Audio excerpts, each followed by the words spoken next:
They had him. At least that's what the system showed. A stable track, clean vector, no terrain masking, no clutter. The fire control radar tightened the beam and refined the solution. Range decreasing, closure rate optimal. The interceptor battery calculated a high probability engagement. On the operator's screen, the return looked solid. Not ghosted, not weak, not intermittent, solid. The launch command was approved. Missile away. The motor ignited and the interceptor climbed hard, guidance corrections streaming in real time. The radar fed it everything: speed, heading, altitude, predicted escape envelope. Impact estimate: under 30 seconds. And then something impossible happened. The target didn't brake, didn't dive, didn't accelerate. It simply stopped behaving like physics expected. Range values began drifting. Velocity data fractured between tracking nodes. The solution recalculated, then recalculated again. The radar still saw something, but it no longer agreed with itself. And in modern air defense, disagreement is the beginning of blindness. This wasn't an outdated radar truck parked in a desert field. It was a layered, modern air defense grid built around redundancy. Long-range acquisition radar at high elevation. Mid-band tracking radar closer to the engagement zone. Distributed passive receivers listening for emissions. Encrypted data link between missile batteries. If one node lost contact, another would confirm. If one angle degraded, triangulation restored clarity. It had intercepted cruise missiles before. It had tracked low-flying targets hugging terrain. It had survived electronic attack by brute force filtering. The system trusted math, and math said the target was real. The radar cross-section return wasn't large, but it wasn't zero. Stealth doesn't mean invisibility. It means reduction, distortion, delay. The grid adapted. Scan frequency increased. Beam narrowed. Pulse repetition adjusted. The software searched for pattern consistency. And that's when the first anomaly appeared. Velocity vectors between two tracking stations didn't match. Node Alpha reported a stable 0.82 Mach closure. Node Bravo reported 0.78, fluctuating. Difference small, but not normal. The system flagged it. Filtering algorithms compensated, assuming atmospheric interference. The solution tightened again. Missile mid-course update transmitted. Inside the F-35, the pilot watched everything without transmitting a single active pulse.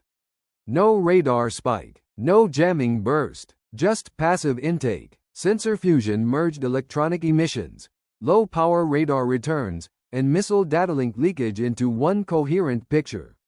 The aircraft wasn't overpowering the grid. It was studying it. The missile climbed through thinner air, adjusting with millisecond corrections.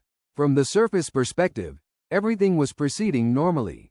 Until the second anomaly. Altitude estimates diverged, by meters at first, then by tens. The grid recalculated trajectory prediction, but each recalculation required a slightly stronger emission to validate range.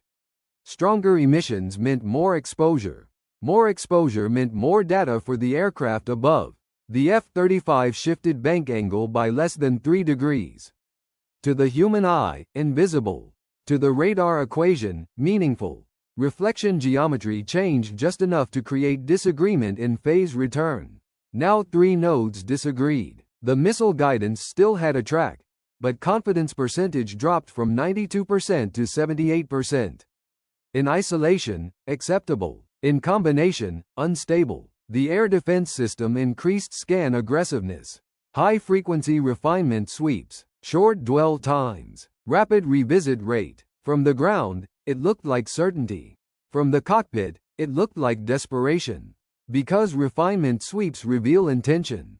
And intention reveals structure. The F-35's electronic support measures mapped emission timing patterns in real time. The grid wasn't just tracking. It was coordinating through a central computation node. And that node became the true target. The missile continued inbound. Time to impact: 17 seconds. Confidence now 63%. The fire control system tried to compensate with predictive modeling. It extrapolated trajectory. But the F-35 wasn't flying predictably. It wasn't maneuvering dramatically. It was subtly altering radar return timing by manipulating aspect. Stealth is not invisibility. It's control over how you are perceived. At 11 seconds to impact, the missile's onboard seeker transitioned toward terminal refinement. It needed a clean return. Instead, it received competing phase data. The seeker adjusted, corrected left, then right. Micro-oscillations began. The ground radar tried to stabilize the solution with stronger emission, and in doing so, exposed its exact synchronization frequency. Inside the F-35, a new clarity emerged. The grid's backbone was no longer theoretical. It was mapped. The missile closed within lethal range. Probability of kill recalculated. 41%. Still dangerous. Still real, but no longer certain. The F-35 pilot made one final micro-adjustment. Not a dive, not a brake turn, just a calculated shift in vector that changed return consistency between nodes. And the grid broke, not visually, not catastrophically, mathematically. The missile's seeker lost confidence threshold. Guidance degraded. The intercept geometry dissolved into uncertainty. And the weapon passed through empty air. Behind it, the sky remained intact. But the air defense system had just experienced something worse than a miss. It had experienced doubt. Missile telemetry dropped from the shared data link. The intercept failed. On the ground, operators didn't panic. They recalculated. Because in a layered defense network, one miss is not defeat. It is data. Tracking resumed instantly. But this time the grid changed strategy. Instead of brute force refinement sweeps, the system shifted into distributed low-power triangulation mode. Multiple nodes emitting weak, offset pulses. Harder to detect, harder to map, harder to manipulate. The idea was simple. If one radar could be deceived, 3 overlapping geometries could not. The sky filled with nearly invisible threads of radio energy. From the surface, it looked like control. From above, it looked like overcompensation. Inside the F-35, the passive sensors registered the change. Emission strength decreased, but coordination chatter increased. Encrypted bursts between nodes intensified as the system tried to reconcile conflicting solutions. The aircraft did not accelerate away. That would confirm its presence. It did not climb. It did not dive. Instead, it maintained a stable energy state and allowed the grid to commit further. Because every defensive network has a breaking point. And it isn't physical, it's computational. The triangulation solution began forming. Confidence percentage rose slowly. 34%, 49%, 57%. Better than nothing. Good enough for a second engagement. A different battery acquired the target. This one shorter range, faster reaction time. Its radar signature was sharper, optimized for terminal guidance. The F-35's display lit with a new spike. Closer, more aggressive. Second launch authorization transmitted. Missile ignition. Time to impact. 22 seconds. This wasn't the same geometry. This was closer, denser air, shorter correction window. The pilot remained still. No flare, no jammer burst, no violent defensive break. Instead, the aircraft subtly adjusted altitude by less than 150 feet. Why? Because the triangulation algorithm assumed constant atmospheric density across its solution set. Small vertical shifts forced recalibration between nodes separated by kilometers. The network recalculated. Confidence dipped, then climbed again. The missile continued inbound. The F-35's electronic support system isolated a critical pattern. One node was acting as synchronization master. All triangulation math passed through it before distribution. Destroy that node, and the grid becomes independent fragments. The pilot now understood the architecture. But first, survival. The missile entered terminal phase. Seeker active. It expected clean return. Instead, it received phase distortion from 3 inconsistent radar solutions. The F-35 executed its first visible maneuver. A sharp but controlled bank. Not extreme, but geometrically disruptive. Aspect change. Return amplitude altered. The triangulation solution fractured. Confidence dropped below 50%. Below 40%. Below firing stability threshold. The missile attempted correction, overshot, and detonated behind empty air.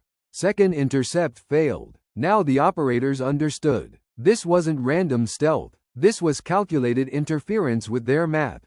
They increased emission power across all nodes simultaneously, which meant one thing: maximum exposure and maximum clarity for the aircraft above. The F-35 pilot wasn't escaping. He was collecting, and now he had everything. 2 missiles missed, not because of luck, because of structure. Inside the cockpit, the battlefield no longer looked like chaos. It looked like architecture, nodes, hierarchy, data flow, and one node was handling more traffic than the others. Synchronization master. Every refined range solution, every velocity correction, every altitude confirmation flowed through it before being distributed to the missile batteries. Destroy that node, and the network wouldn't go dark. It would fragment. The problem? It wasn't emitting continuously. It pulsed, short, controlled, timed bursts. The F-35 never turned on its radar. It didn't need to. Passive sensors had already built a clean geometry of the grid. Instead of exiting the threat ring, the pilot did the opposite. He went deeper. Course correction, minimal. Speed change, controlled. From the outside, it looked ordinary.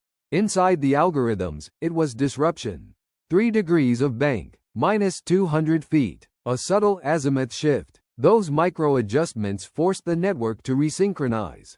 And every resynchronization meant a spike in internal data traffic. That was the moment the synchronization master exposed itself. Coordinates stabilized. Distance: 31 miles. The F-35 opened its internal weapons bay. 6 seconds. That's all it takes for a stealth profile to multiply.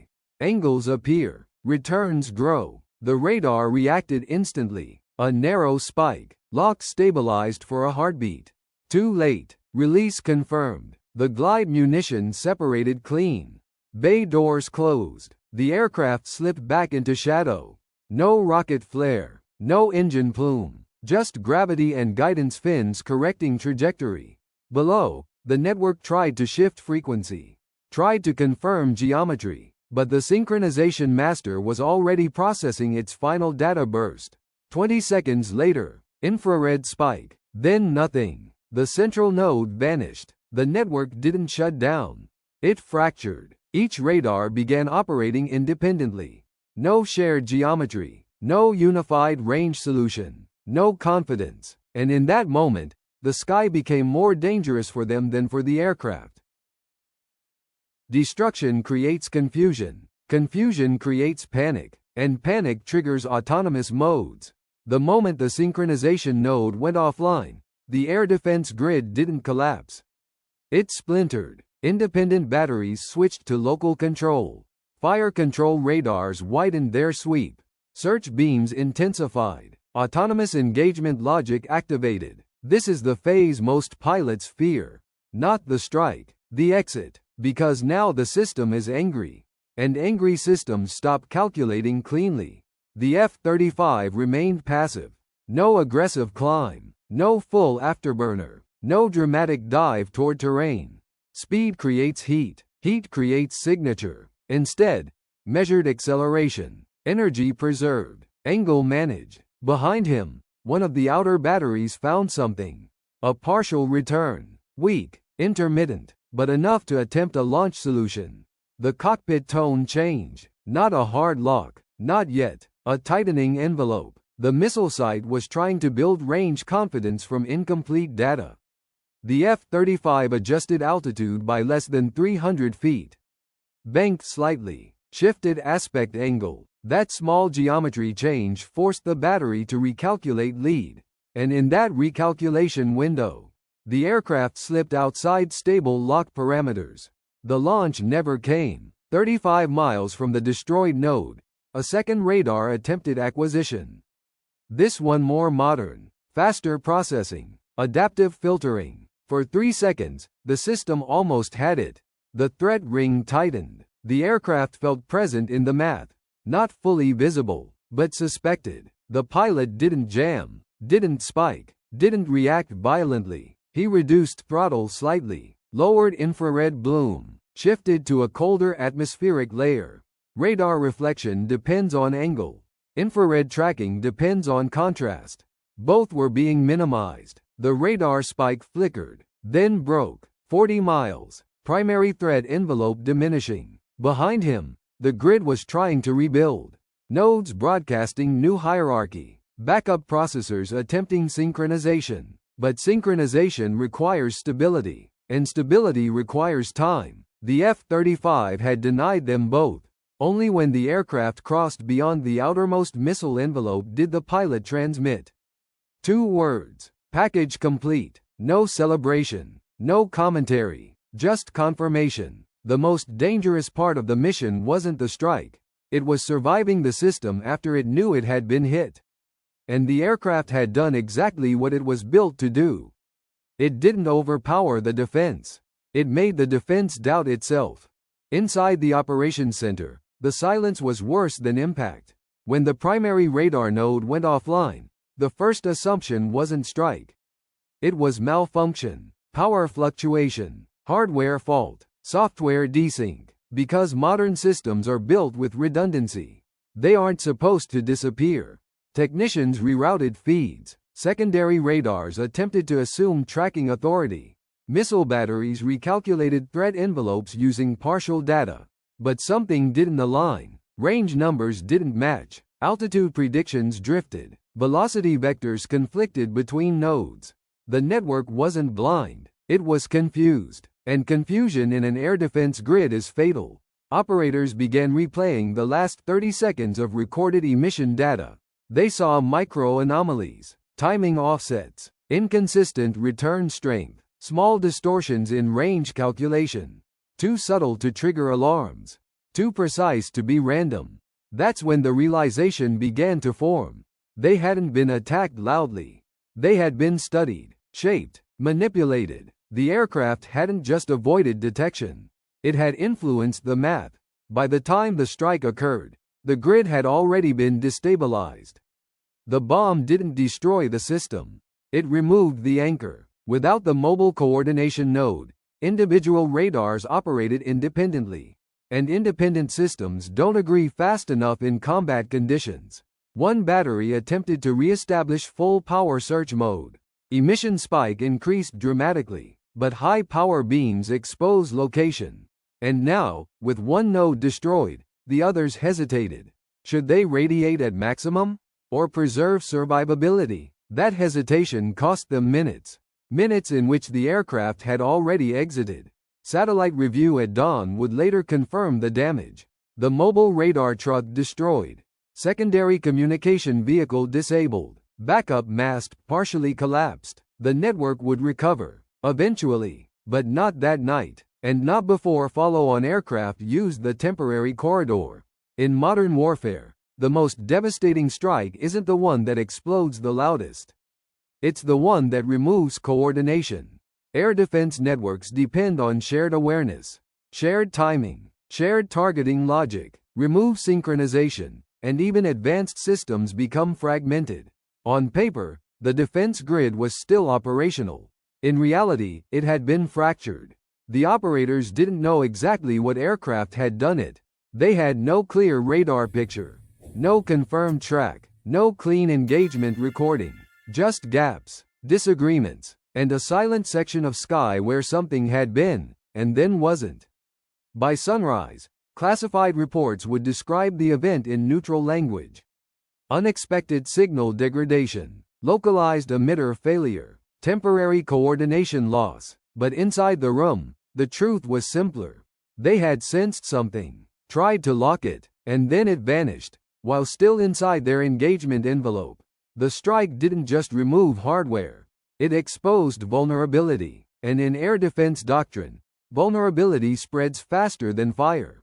There were no headlines the next morning. No official statement. No footage of contrails or explosions broadcast across the world.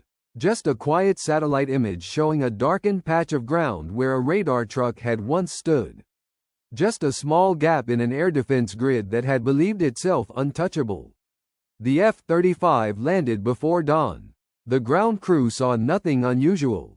No battle damage, no visible scars, because the most dangerous aircraft in the sky isn't the one that fights loudly.